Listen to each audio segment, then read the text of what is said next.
everybody here, it's Saturday, everybody here could be doing something worthwhile on their own time. They could be sleeping in, they could be having lunch, they could be doing something with their family, barbecuing, but instead they're here. And that says a lot about our community. Men, women, and children taking time to honor those who risked their lives for their country. Now, communities throughout the valley showing their respect this Memorial Day weekend. CBS 4's Patrick Xavier has this report. United States Army General George Patton once said, "It is foolish and wrong to mourn the men who died. Rather, we should thank God that such men lived." And following those words, a number of community members honored those who risked their lives for our country, thanking them for making the ultimate sacrifice. Tanya Montemayor remembers her grandfather each and every day, a man who could turn her frown upside down.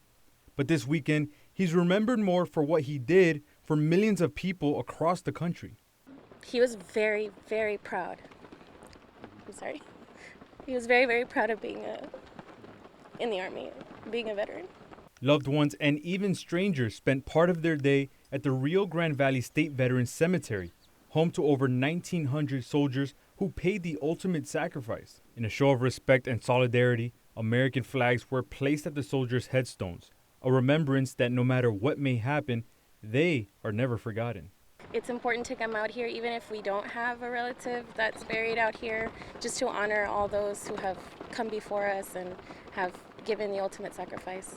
Under the clear mission sky, children and families spread throughout the cemetery, laying down flags and even flowers. This day is for those that have died, many of them in combat. Without that sacrifice, we would not have a Second Amendment, we would not have a First Amendment, we would not have the right to vote. Jim Barnes fought in the Vietnam War.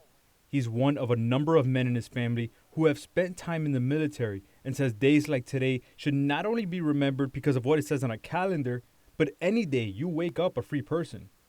Thank a veteran. Kendra's father served in the military. Her husband currently does. And Saturday was a day for teaching her son the true meaning of honor and integrity. That way they know what their family has done to sacrifice for them to be here. I have my son who also wants to join the military as well, so it's very important to myself as a mother and for my family. For Amencio, seeing so many children stroll through the cemetery, he only hopes that they never forget the brave men and women who came before them, so that no matter how many years pass, their legacy lives on. What we have right now, we need to instill it in the next generation. If we skip generations, then we're just gonna fade away. And veterans like myself, organizations like ours, and communities like ours can never, ever let that happen. Before the sun went down, each and every headstone had an American flag placed in front of it.